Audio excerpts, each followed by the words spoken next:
Thank you.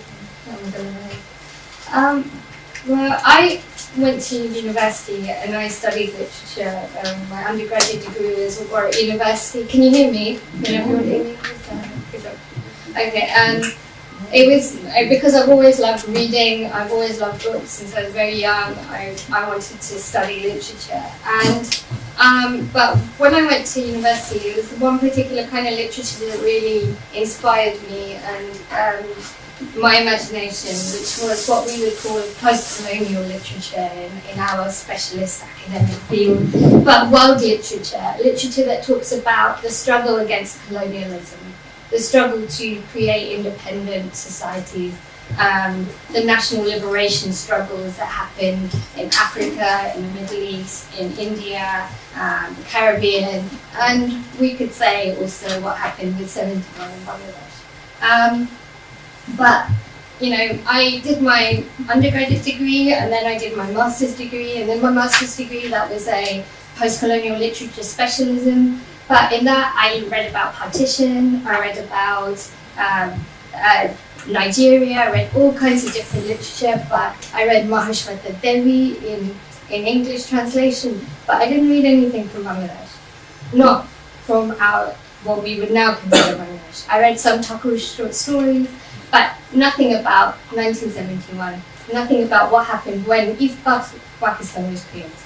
So when I went on to go to Oxford to do my PhD, I wanted to write a kind of literary history of what happened between 1947 and 1971. And I wanted to show in my research that there's a lot in our history, in our culture, that can offer students of what I would say is post-colonial studies or anti-colonial literature. There's a lot from that period that we can learn from. And I try to bring in Bangladeshi literature into the courses that I teach, and I try to, and I'm putting together a book at the moment that will be trying to chronicle Bangladeshi literature from 47 to the current present day. Today I'm going to just be talking about things in translation, but I'm second generation Bangladeshi, so my reading Bangla is okay, it takes me a while. So today I'm going to just, for ease, talk about translation, but I'm also, because I want the second generation who can't often read Bangla to be able to understand that there is this rich literary tradition that is available in English. You can go, and especially idea stores have a lot of these texts in English that you can read and get some kind of feeling about what kind of literary traditions came out of this period. So what I'm going to do today is talk about how a very specific national story was developed between 1952 and 1971. And what it was specifically culture, and today I'm just going to talk about poetry that helped unite Bengalis together during the 1952 and 1971. And I want to show how specific characteristics of poetry and how poetry was used to create a sense of group feeling, a kind of a oneness, that we are all Bengali, and that was a very famous slogan, and I'll show you a poster that was used during that period. I'll be talking about poems that many of you will be familiar with in the Bangla, so we'll be using translations, but please do offer any criticisms, any comments and contributions. I'll be very happy to receive them. Okay, so we're used to thinking of literature as high art, as writers sitting at their desks, removed from the world, writing with a pen, maybe under a tree or something. Especially poetry, it's supposed to be really the poetry of feeling, and it can be seen as being removed from everyday life. But in specific settings, poetry can also be highly political and politicizing. And what I really want to think about today is how poetry can be politicizing. And my PhD supervisor, who is quite a prominent intellectual, called Robert Young, he said that in the context of the struggle for national liberation, the popular struggle and the national culture are synonymous. The culture is the struggle. And nowhere is this more the case than in the situation of East Pakistan, where the national culture was the very object of the struggle itself. provoked by Jinnah's refusal to recognize Bengali as a national language, despite it being spoken by the majority people in Pakistan. Bengali cultural resistance against the state had a double value, as everybody I think here knows maybe. From 1947 to 1971, culture was the galvanizing object of the resistance movement in terms of linguistic nationalism and its vehicle for collective mobilization. But whilst the culture and the struggle were one, some cultural forms were more pertinent for the struggle than others. Here, in a context where literacy and book ownership were highly restricted, the novel was a marginal form. Then, in post-colonial studies, a lot of people write about the novel endlessly. But poetry, music, theatre, and cinema all played significant roles. Poetry, orally recited, often set to music, and published in little homemade magazines and single sheets, was a prominent feature of rallies and processions against the Pakistani state. Today I'm going to examine the role of poetry within the Bengali resistance to the Pakistani state and ask what it is about poetry that makes it such a vital, galvanizing force for the language movement and the movement for secession that followed. How do a few, perhaps briefly jotted lines stir a 10,000 strong crowd into action? Poetry produces a different kind of imagination that achieved in other kinds of literature. It uses different forms like shared dialect, gendered iconography, and to produce an adored nation, to mobilize a collective resistance to bring this nation into being. And in the poem about that Dr. Zaman was reading, you have that sense of adoring your nation, and that poetry is really the way you articulate that kind of deshbred, that kind of love of nation. And I think there's no better form suited to that expression than poetry. So I would argue that it's because due to poetry's capacity for oral dissemination, speaking it out loud, the power they get from hearing a poem, and you feel like you're part of a community through just hearing it. And then you speak it again, when you remember the lines and you speak it with you share it with other people, then that poem has another life, I think. So that oral dissemination, its capacity as a vehicle for the performance of collective expression, something I would call nation language, and the ritualized remembrance of collective trauma, which is what we would call equity poetry. I'll then demonstrate how this nation language is widely disseminated through film, particularly, and I'm going to talk about Juhi Rahan's Jibon Theke Neya, and how he uses Thakur and Nazrul in his film to create this sense of a kind of proud Bengali identity. So, just some brief history that everybody here I'm sure knows. The creation of Pakistan as a bilateral state presented a unique cultural challenge for its leaders. The two wings of the state, the western part comprising of the provinces of Balochistan, the northwest frontier province, the Pakistani Punjab and the Sindh, and the eastern part, East Bengal, were separated by 700 miles of Indian territory. Culturally and linguistically, the two wings had little in common except religion. Jinnah from the outset assured the citizens of the new nation of Pakistan that the state would be secular and democratic in nature, declaring in a speech to the Pakistan Constituent Assembly just prior to independence on August the 11th, you are free to go to your temples, you are free to go to your mosques or any other place of worship in the state of Pakistan. You may belong to any religion or caste or creed. That has nothing to do with the business of the state. However, in order to facilitate a project of cultural unification, Jinnah announced in the same speech that Urdu and no other language would be made the language of both wings. Ironically, whilst Jinnah recognized religious freedom as central to the foundations of a democratic Pakistani nation, he insisted that enforcing linguistic homogeneity was necessary for the creation of a unified Pakistani-ness. Jinnah's statement was the beginning of a state project to introduce Urdu as the sole mode of official communication in Pakistan. The choice of Urdu posed problems as only a small minority spoke the language in West Pakistan, and in Bengali, East Pakistan, there was even less familiarity with the language or its Perso-Arabic script, particularly amongst the lower classes. In order to facilitate a gradual change to Urdu, therefore, various reforms of Bengali were also proposed, and in order to bring it closer to Urdu. In recognition of the crucial role writers, artists, and intellectuals had to play in the development of a unified national culture, the state, already encroaching upon Jinnah's secular nationalist vision, also instructed that expressions and sentiments of Muslim writers should strictly conform to the Islamic ideology. The resistance to the proposed imposition of Urdu in East Pakistan began almost immediately after Jinnah's speech. Constituent Assembly member Begum Ikramullah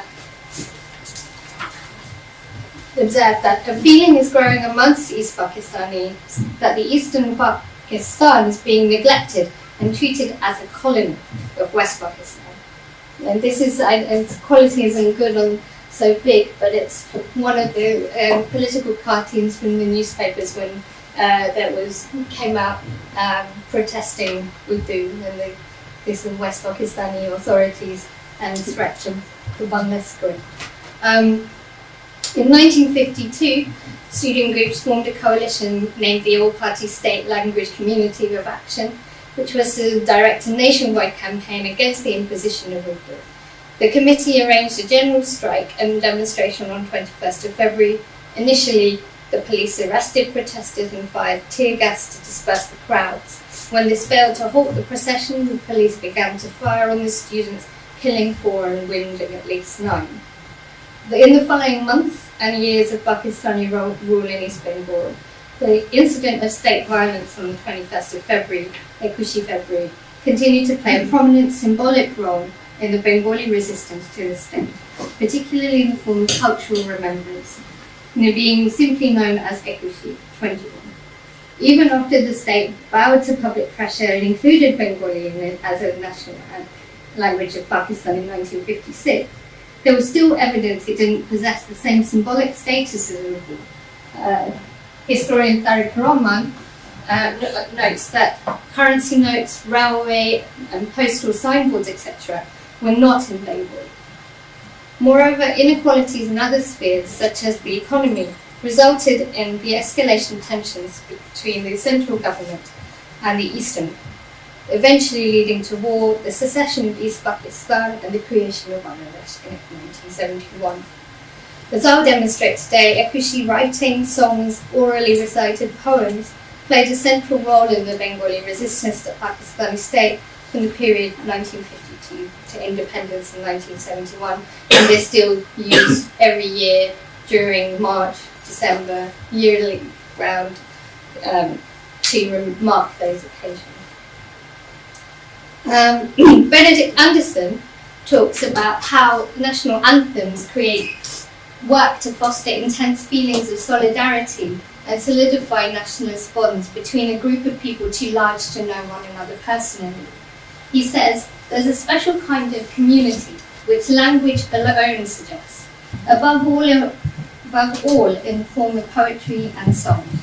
Take national anthems, for example, sung on national holidays. No matter how banal the words and mediocre the tunes, there is in the singing an experience of simultaneity. At precisely such moments, people wholly unknown to each other utter the same verses to the same melody. The image unisons. However, it's not simply a sense of just sameness or simultaneity that produces unisons, but a set of linguistic and sensory kind of strategies that are deployed in the production of anthems that create an effective sense of imagined community. And these are dependent on the fact that the anthem is orally disseminated and expressed. In describing a way that a particular musical performance by Tagore stirred nationalist sentiment, Bengali intellectual Dipesh Chakraborty suggests that it's in the sounds, rhythms, and melodies of performed spoken language that can pierce the veil of a reality that contains other material and other forms of deprivation. So you can really escape into this dream kind of nation that Dr. Zaman was talking about through poetry, and you can't do that through other forms. You can escape the difficulties of the world around you into this idealized nation through sound, through song, through music. So, to make claims for the centrality of poetry, however, it's first necessary to briefly map its role alongside other cultural forms within the movement, and trace the ways in which Ekushi cultural forms were disseminated during the period leading up to independence in 1971. Well after Bengali was introduced as one of the national languages of Pakistan in 1956, literature, songs and dramas were being produced invoking Ekushi as an emblem of collective pride and defiance against the Pakistani state. Plays reenacting the demonstrations such as Munir Chaudhury's Kobor were performed repeatedly at numerous locations, whilst the commemoration of Ekushi also featured centrally in Juhi Rehan's hugely popular 1971 film Jivan Ki Dunia, which I will talk about in more detail later. Ekushi poems, both those produced at the height of the 1952 protest and those written post-1952 in its memory, continually galvanized a sense of collective unisonance by making its audience recall the state violence. Ekushi poems were particularly effective as part of the covert resistance to the Pakistani state. Compact in form, yet replete with emotion, it was customary to print off runs of 10,000 or more single-sheet poems, much easier to distribute without state interference than hardcover books and far less costly to produce. Poems distributed in this manner were then committed to memory and recited or adapted into song form and sung, and were so less liable to come into the scrutiny of censors. Many poems were set to music and thus developed broader appeal, no longer available just to a literate minority, but disseminated orally as well as via print. And one of the most significant collaborative literary contributions to the Bengali resistance was the 1953 publication of Hasan Hafizur Rahman's commemorative poetry and anthology Ekushi Shankalan, consisting of 11 poems and 2 lyrics, but also woodcuts and images and artist contributions. Though it was promptly banned by the Pakistan authorities, covert distribution proved so popular that there were 2 further editions during the Pakistan period in 1965 and 1968. So orally recited poetry and songs are central to the development of national consciousness in European contexts as well as beyond. However, their role is particularly crucial in colonised societies of limited literacy. The oral tradition, as linguist Deborah Tannen argues, places emphasis on shared knowledge and the interpersonal relationship between communicator and audience, which draws and reinforces the sense of collective identity through immediacy of performance and sound effects. The Caribbean poet and politician Kamal Brathwaite explores this further in an anti-colonial perspective, and he calls this kind of oral language nation language.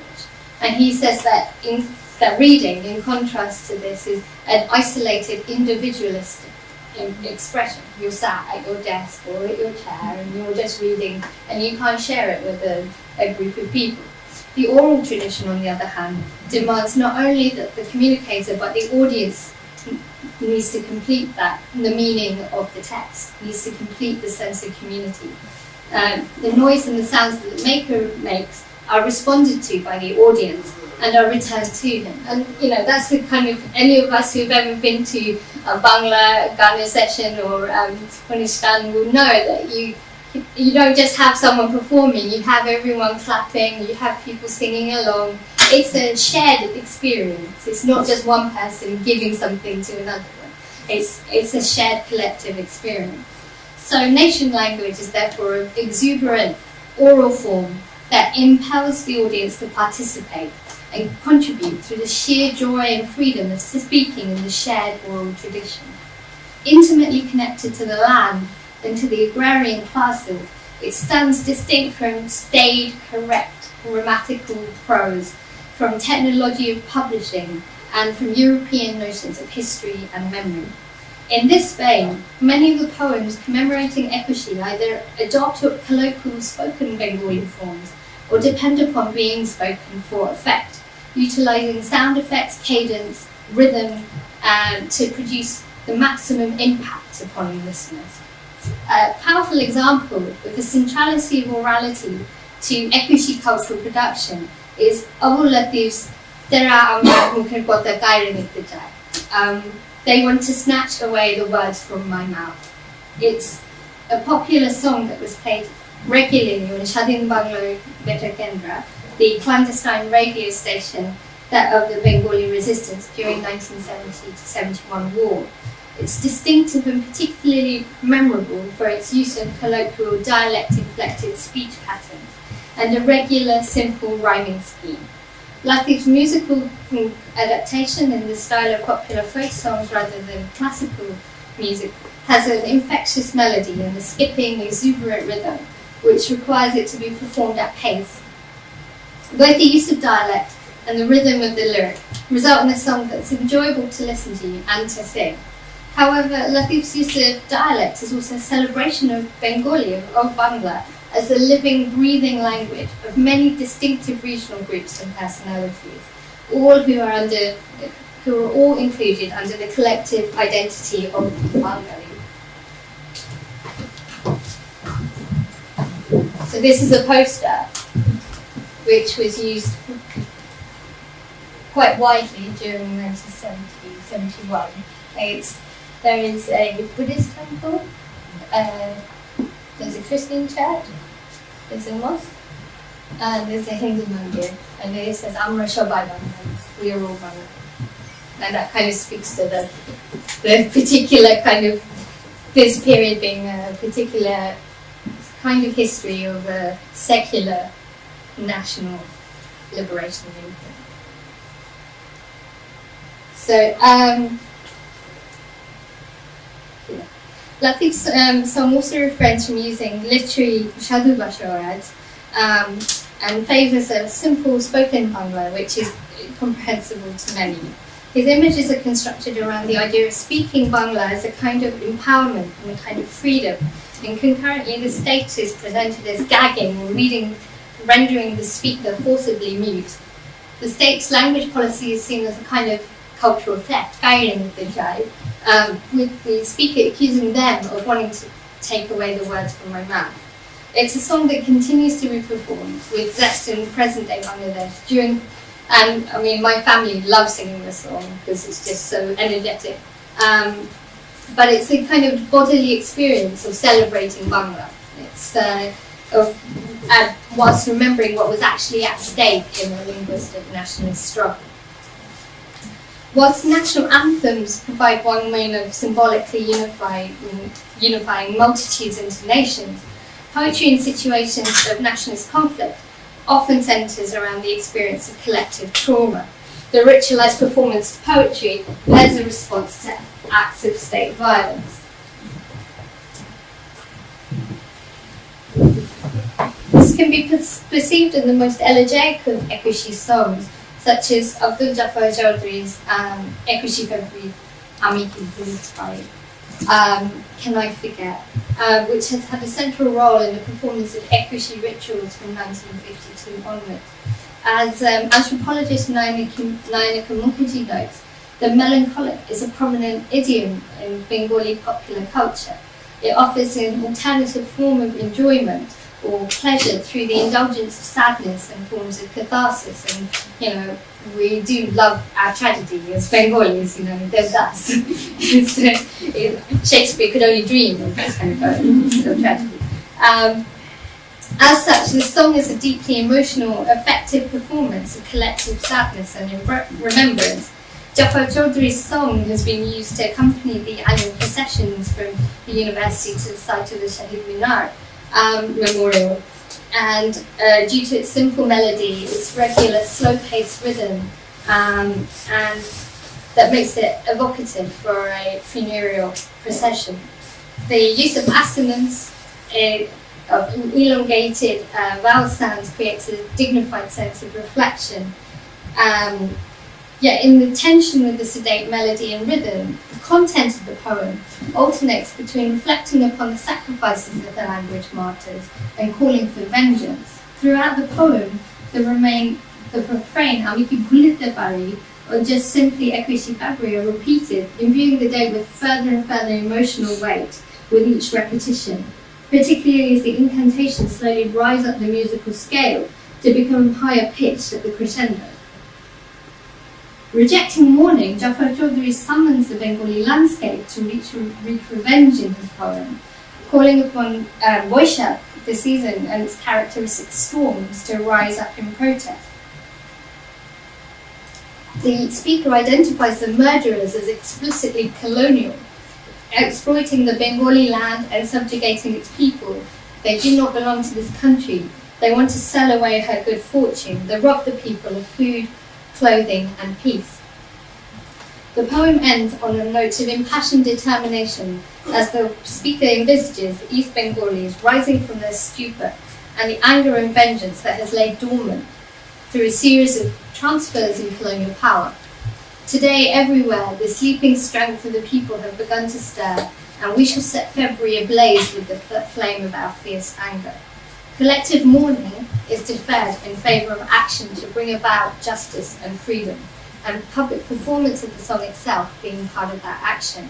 And this turn, I would say, from mourning or from kind of sedate Deshprem love of the nation to that kind of articulation of a call for justice is something that, and for a kind of revenge, is a pattern that features in many of the kind of Ekwishi poems, but also in Jubontikania, as we will see. So, the representation of women has always been a constitutive element of national consciousness. I mean, the idea of the motherland has always been part of national identity, but also of poetry of national identity. For Thakur, the poet pictured the village and the home as a place of divine grace and beauty, a peaceful home for the Bengali heart in the golden Bengal of nationalist sentiments.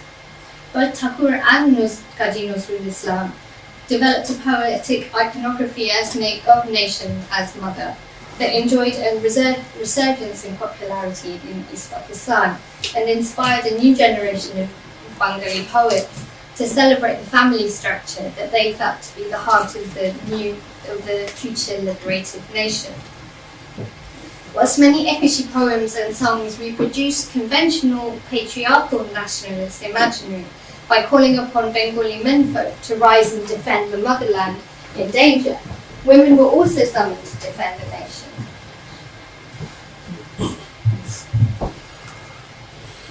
Particularly in the work of influential poet and social activist Sufia Kamal.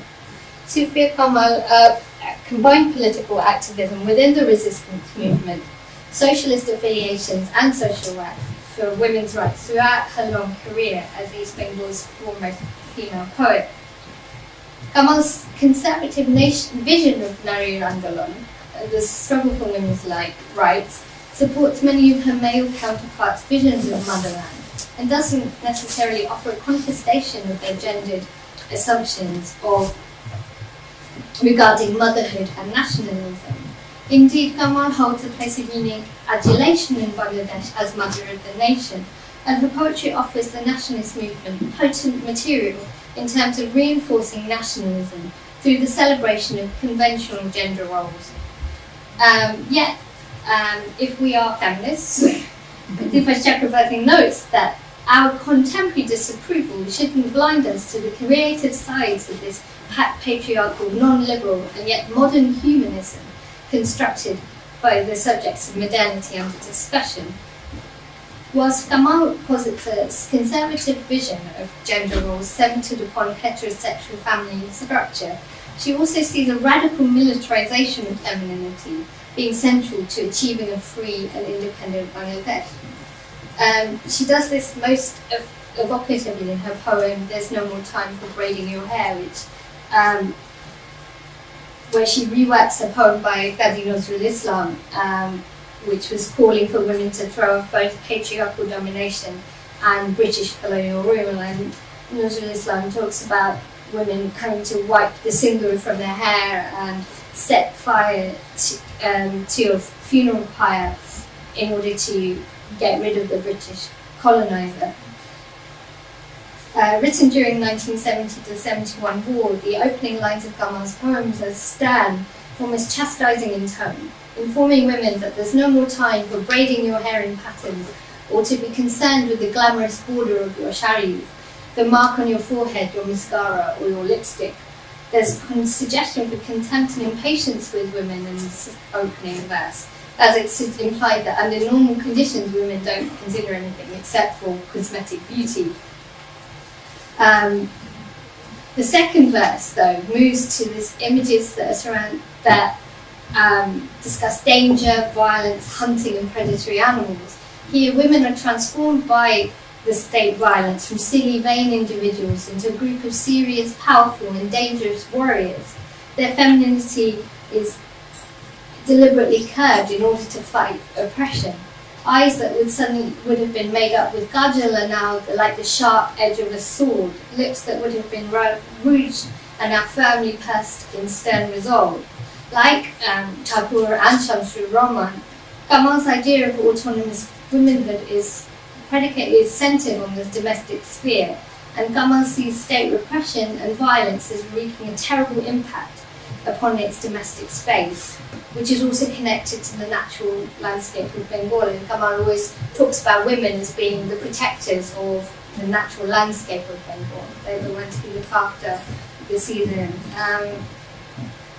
The transformation of Bengali woman from the feminine ideal of mother, wife, sister, daughter into the predatory warrior woman is presented here as a deliberate necessary choice if the previously stable and autonomous domestic sphere is to be reinstated. They are searching like a hunting hawk.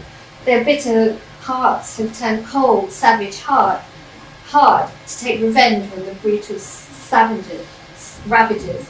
Their pared down military form of femininity has potent symbolic value for reforming secular nationalism, and is also present in nationalist iconography, such as the widely published photographs of female Dhaka University students taking part in symbolic military drills with wooden bayonets.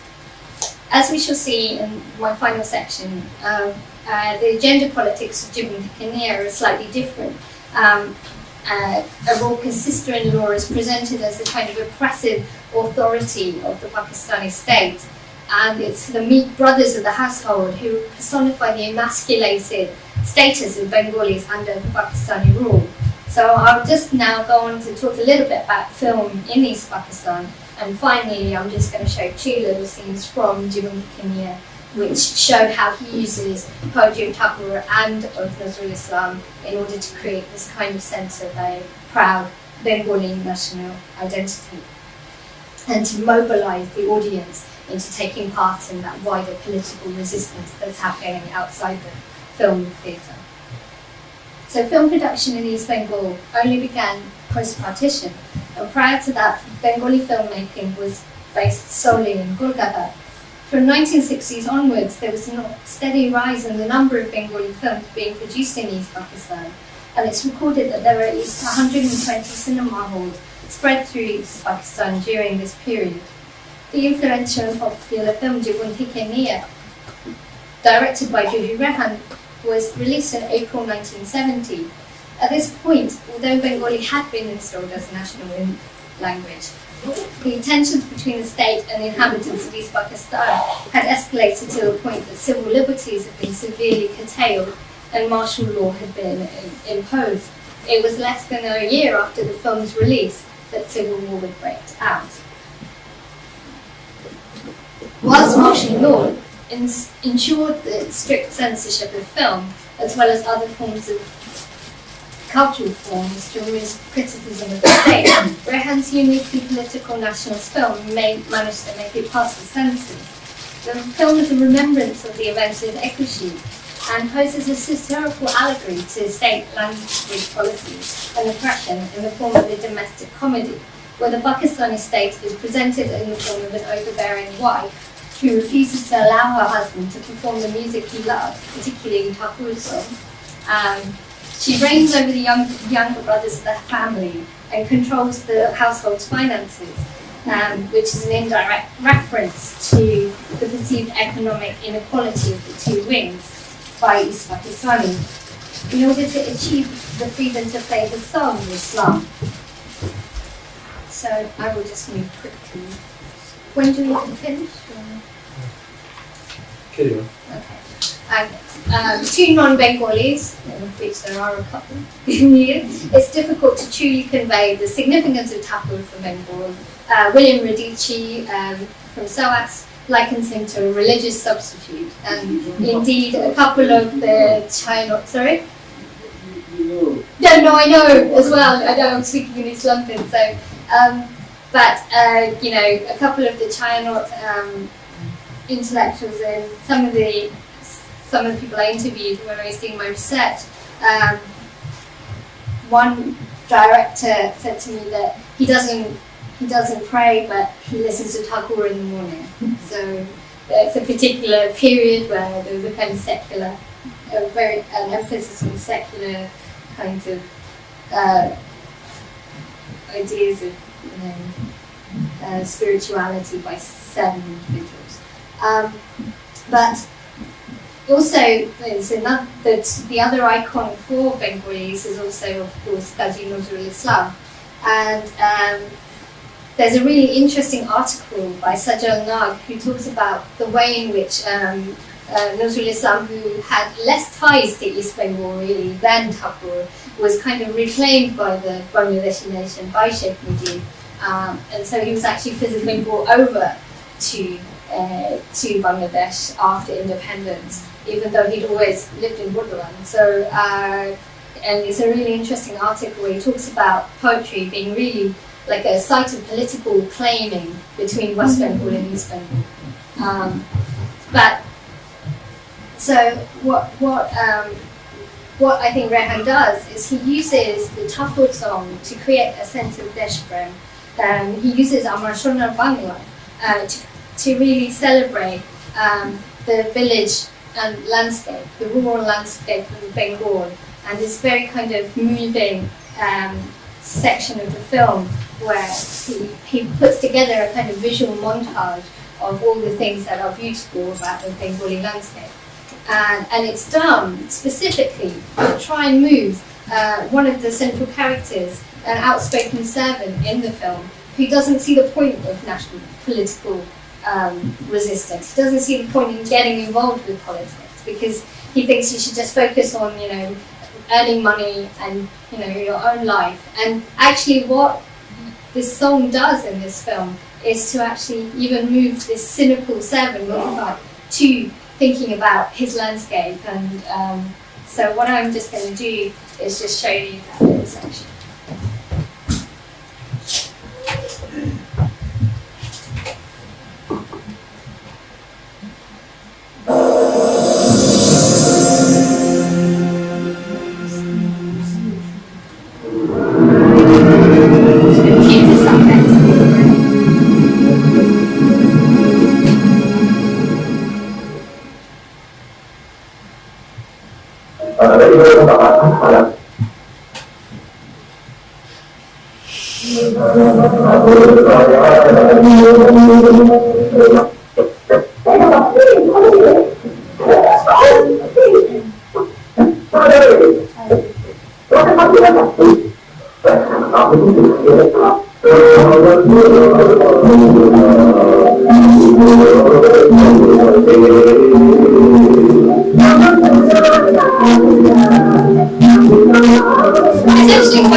Chrisp, there you go.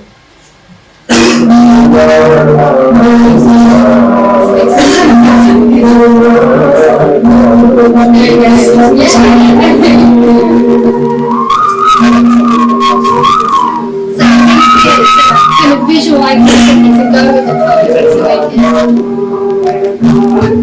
And let's talk about rethinking this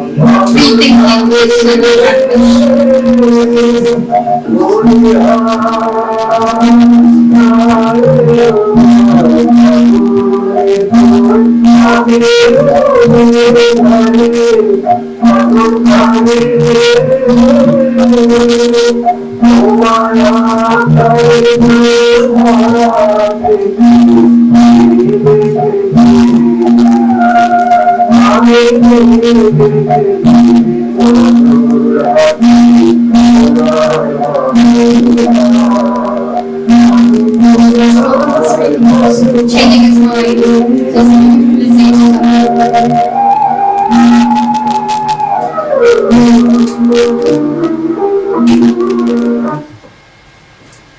so in my final kind of example, I'm just going to show the way in which Rehan uses a Kazi Nuzrul Islam song, an anti-colonial song, to kind of change this kind of meditative celebration of rural Bengal and Diaspora into a kind of militarized, a much more kind of politicized kind of expression. And this occurs a bit later in the film when Anwar is in prison, and it's really this articulation of a sense of defiance that the Pakistani state could not hold him in prison for very long. And it's really one of my cousins always said that this song, whenever he hears it, it used to make him want to rush out and attack Pakistan, which is not a good thing, right? But at that particular time, it had a specific purpose. Here we go. I don't really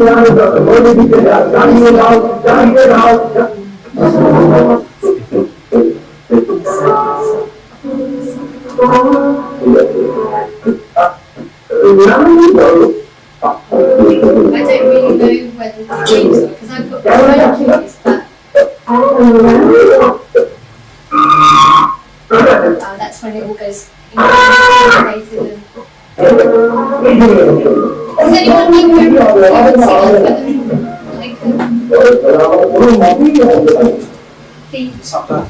no, just the minutes, the running time.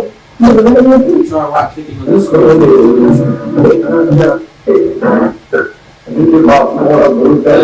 one. Next one. I'm going to let you finish it. If you right click on the screen, it might give you an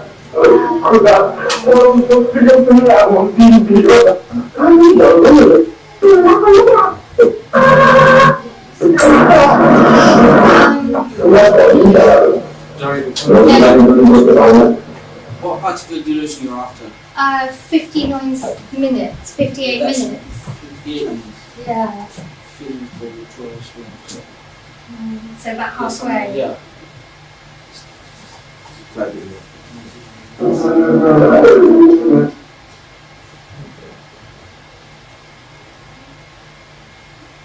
all works very well in theory. There's always something that goes on. It should be up to this because then he goes to prison.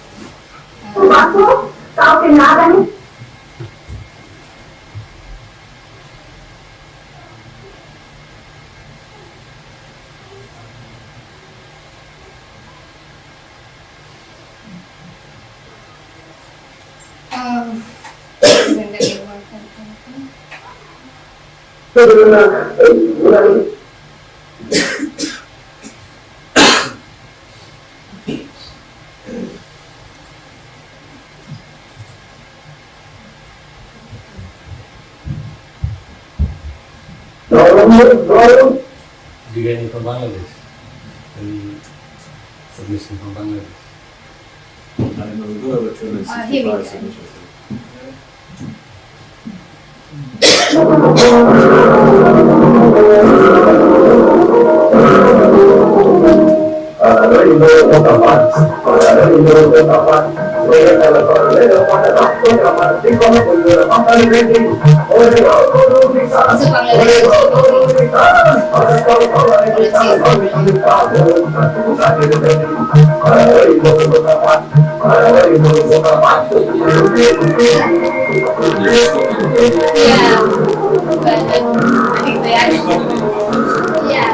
There's actual DVDs.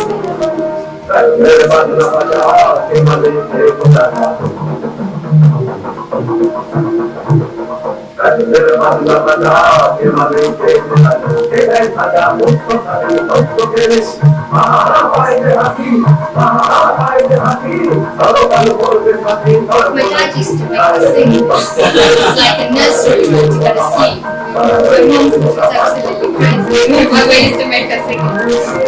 We love singing it. Anyone else understand that? Just each other.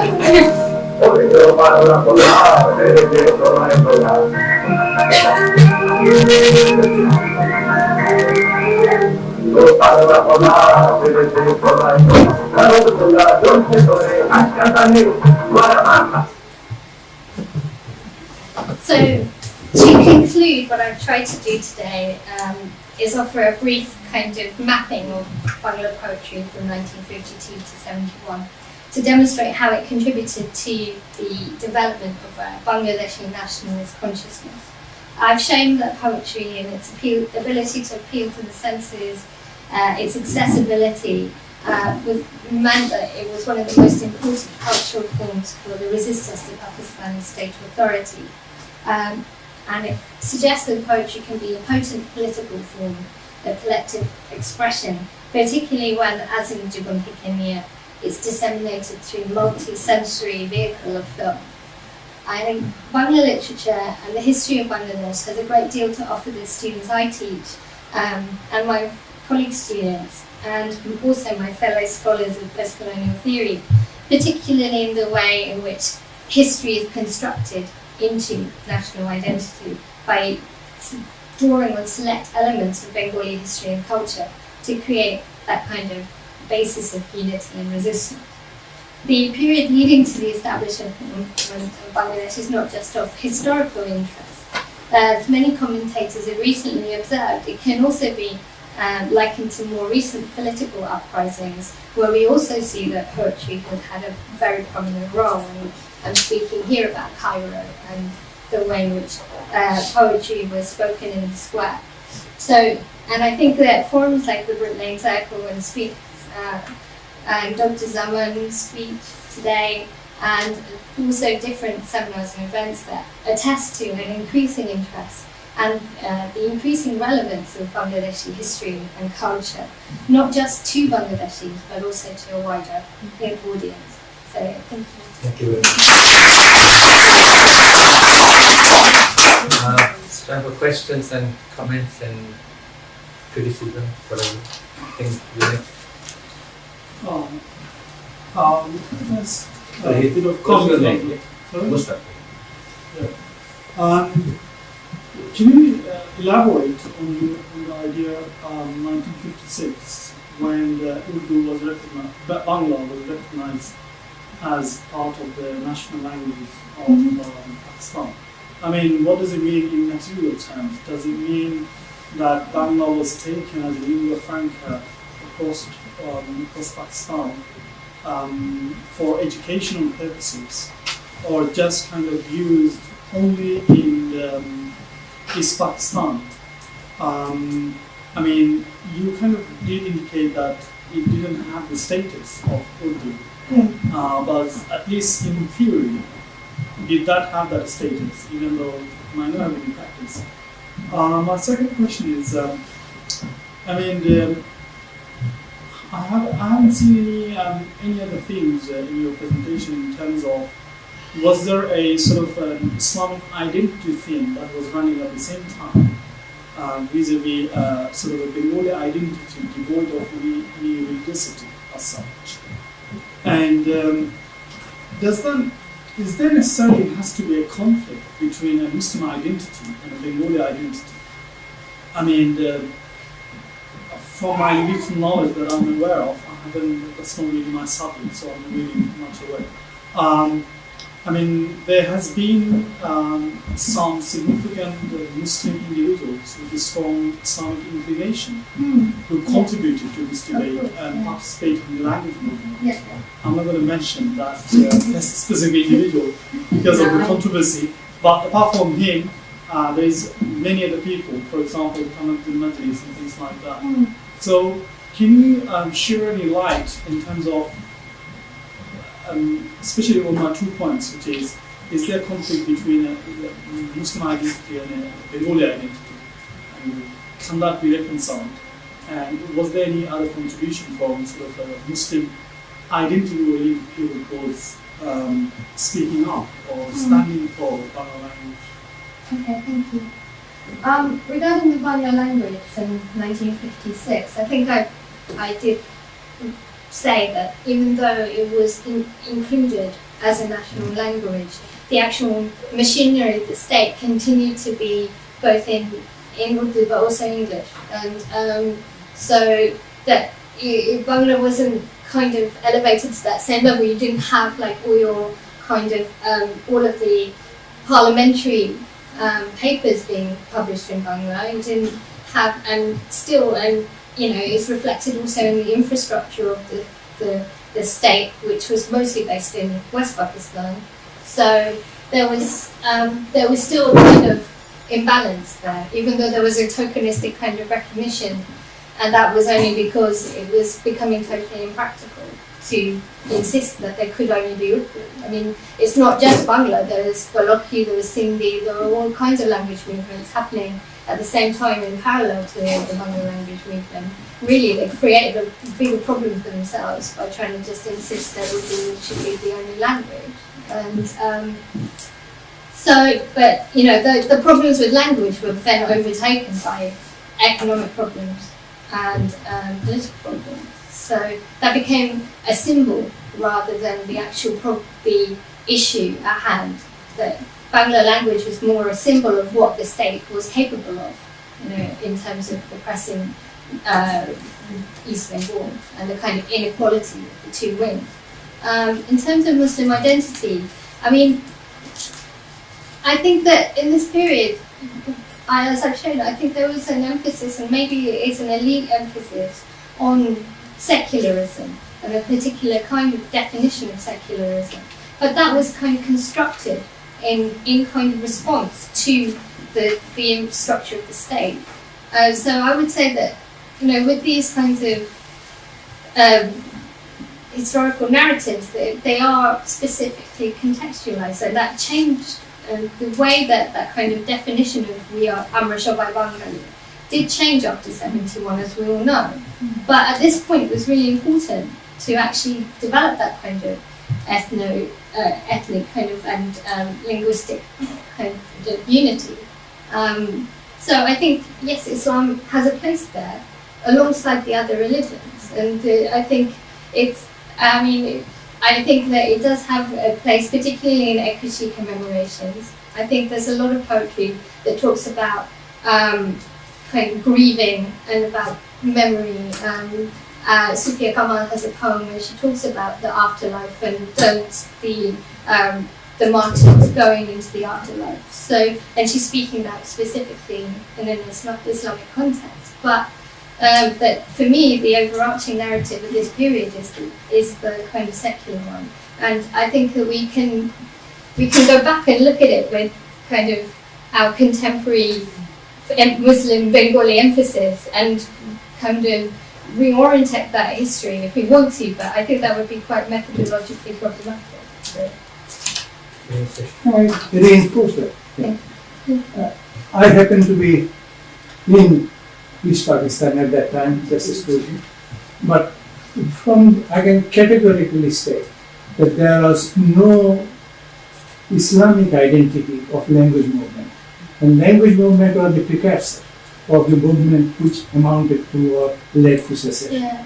And so Islamization, if there was any, has taken place much later. I think so, and also And you that have is to. categorical statement I can make. There's a role also, the link between the language movement and the leftist student parties that were at the forefront of the language movement has also got to be recognised. Yeah. And a lot of them were specifically secular, perhaps atheists, you know, and that they were at the kind of forefront of the procession, the All India, the student committee that marched on equity. So, I mean, we can emphasise every Muslim identity, but then you would be marginalising the role that those students had in the politics of that period. So. I'm just going to follow up what you just said. Do you think that they deliberately repressed that? Absolutely. Sorry, just to pick up on what you just said, did they deliberately sort of suppress the religious? No. What I Was it say, I can speak for myself, and I hope I can speak for the generation. We were Bengalis, and that was our main identities. And we happen to have been Muslim, Hindu, Buddhist. These were secondary or much lower in the horizon. So our primary identity was Bengali, and the tension between East Pakistan and West Pakistan was on the basis of But was that the genus. basis to form that unity? No. Unity was on single point. Jinnah stood up and said, Urdu and Urdu alone will be the state language of Pakistan. And that assertion still rings in my ear. And I still maintain, maybe with hindsight I'm glorifying myself, that is the day when I became a Bengali. Total Bengali, that shall not happen. And also, I would if I may speak add- back to sorry, it a bit. if I may add to this, economy and Yeah, of finance course. was also the main Yeah. factor which was taking shape Mm.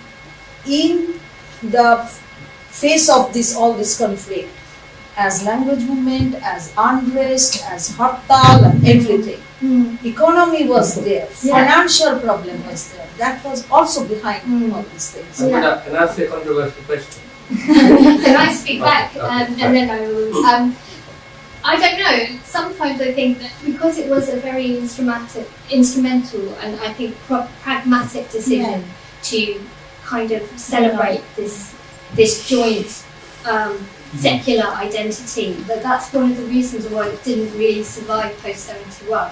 I think if it had had a kind of stronger foundation than just saying I'm Rishabhai Bengali and actually thinking that actually not all of us in Bangladesh are Bengali. Yeah. That might have been a better foundation for an independent Bangladesh.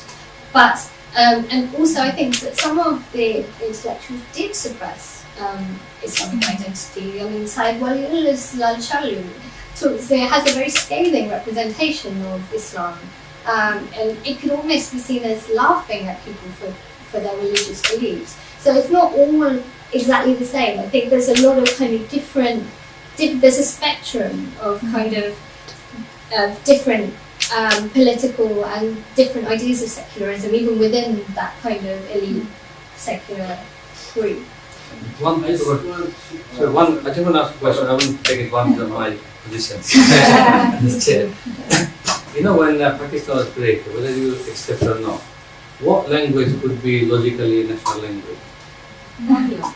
English. Yes. Not Bangladesh. No. No. When Pakistan was created. Oh, it's when talking about Pakistan the was process. I don't see why English can be Arabic. really. Someone speaks Arabic. Really? 1 minute, I'll give you a chance, right? Just very short. You know, Urdu and Hindi is the same language, right? Yeah. Two scripts. Maybe, whatever, it's the same. They say Somebody say, hey. hey, kita, okay, all these hey things, right? Now, throughout North India, Hindi Urdu is understood. Yeah. This is my view, I could be wrong. In Bangladesh, more people knew Urdu than standard Bangla. Why do you say more people? Only amongst the upper class, No. not amongst No, the. even if you go to Kuki area, Dhaka, they all speak. I mean, No, not that is outside. different. That is a different But- language. No. That is completely Yeah, different. it's What a you are different saying language. about the old Dhaka No, Kuti is different. but- Kuti is a No, you know, Hindi- completely like colloquial No, Hindi and English. Urdu. Hindi and Urdu. No. North India, throughout North India, it was like lingua franca, right? I have to say I agree with that point of view because I probably understand Hindi better than I do the Bengali news. You know, when I watch it, I find it very difficult. So I mean, I don't see why. The thing is that what was interesting in that early period of unification was the fact that Bangla literature was being translated into English for the West Pakistani communities to understand who Bengalis were, and Urdu literature was being translated into English in order for Bengalis to understand who West Pakistanis were. English was actually the kind of interpreter of the language of I the agree with two that. wings. So I don't understand why they couldn't have just had English like India. Can I jump in now? I'll just take my opportunity now. Yeah. Before we actually award Bangladesh with a national language, let us actually look back, look from a very objective view. I just want to respond to a couple of 2-3 points actually. First of all, sir, with all due respect, you can speak for yourself, but not probably for your entire generation, because the grandfathers that I have met, they did pass on a very different message to me. Secondly, Arabic is totally out of context, and the suggestion of Arabic being state language. Let me just respond to that. But that's that. And when you said, I want to go back. History is always written by victor. You did say that.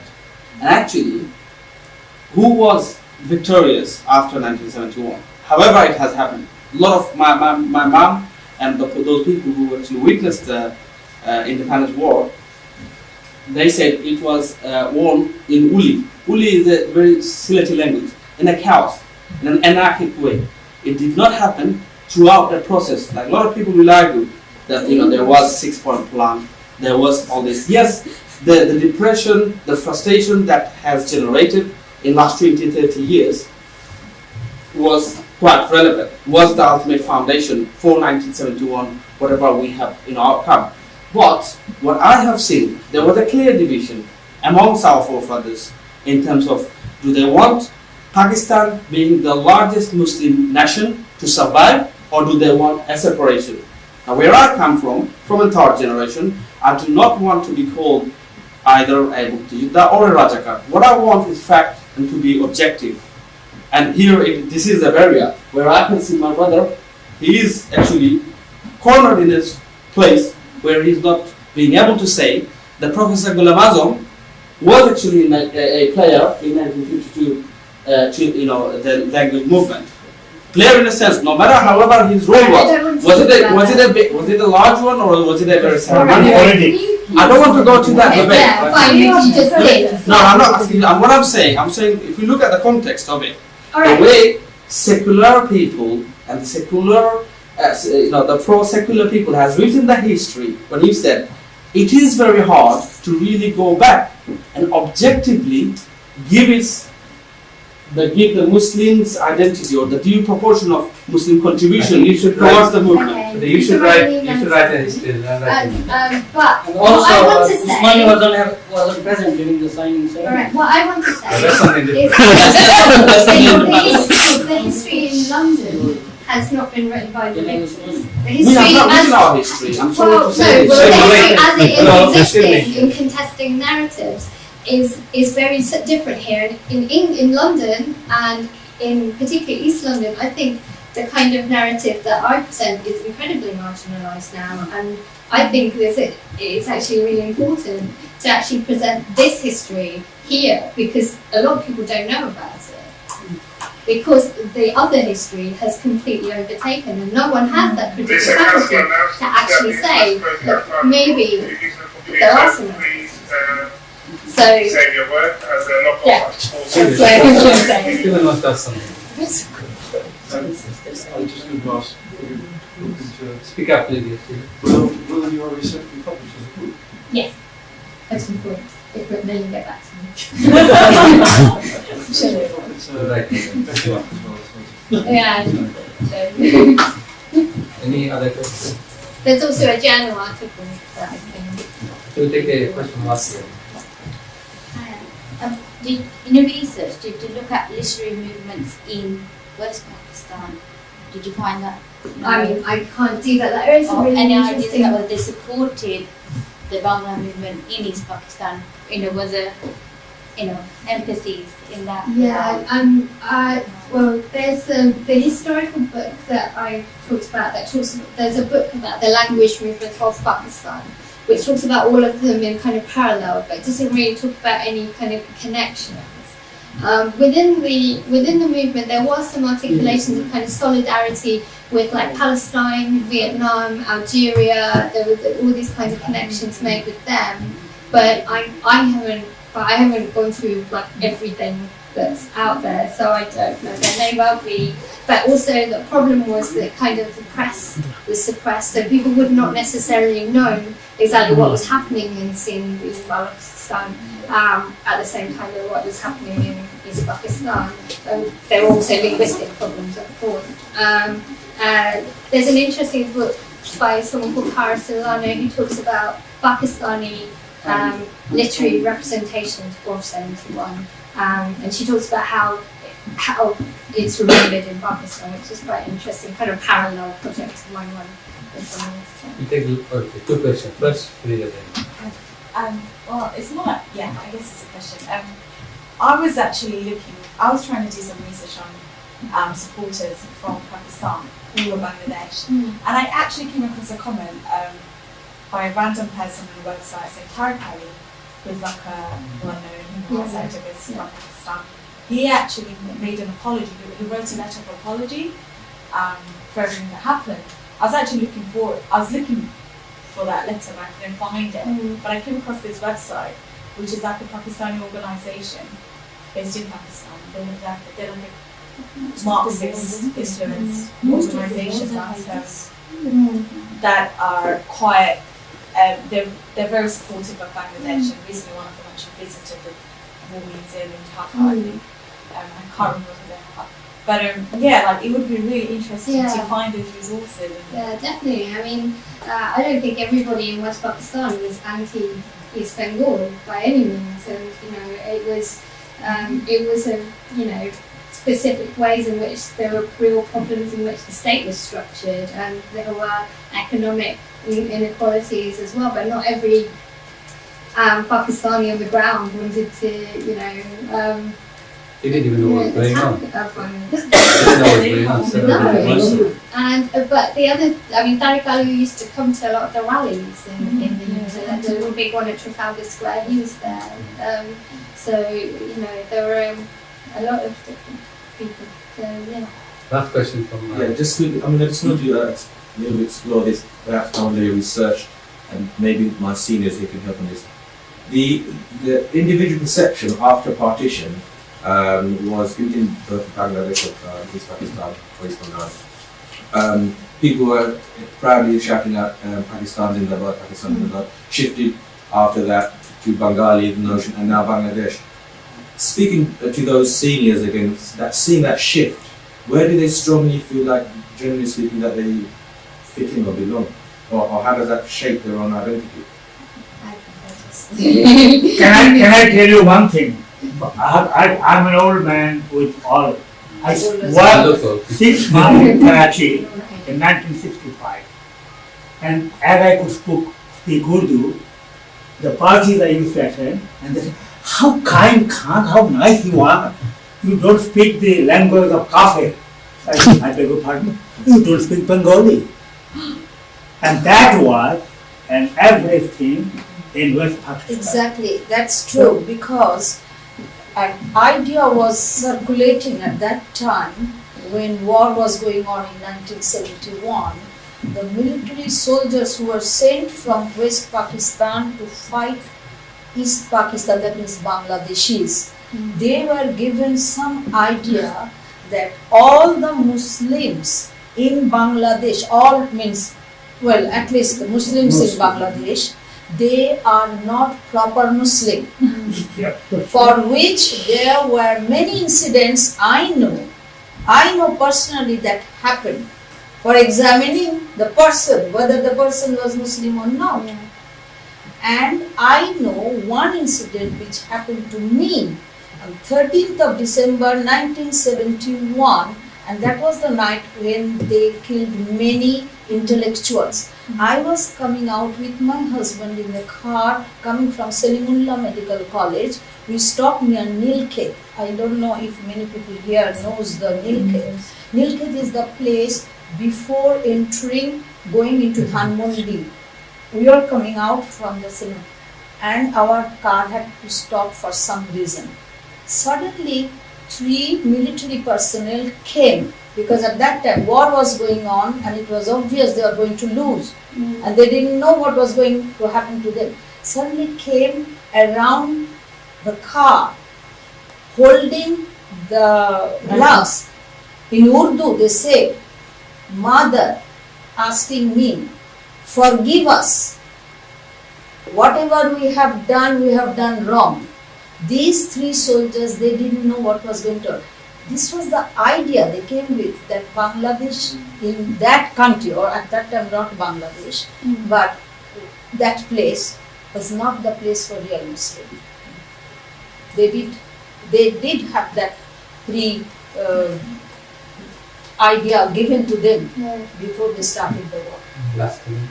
I don't have, and I think we should end with that story. Okay. I just have to make say one other thing. Just share one experience with you. I came to this country in 1973, 2 years after the war, and I met a lot of Indians in Pakistan. I actually live in East End. Now, majority of the Pakistani kids, they were so loving, but there were 1 or 2 who said, "Oh, Bengalis are kafir." There were 1 or 2, right? But majority, even just 2 years after the war, right, there was so much affection. So I just couldn't understand, what was the issue, what was the problem. But there were a few who did say Bengalis are kafir, right? To me they said, right? That's one thing. Just want to say, we'll do another session next Saturday. It's Professor Mustaq Khan is speaking on the energy sector crisis at the moment, and he thinks he got some solutions, so he wants to share.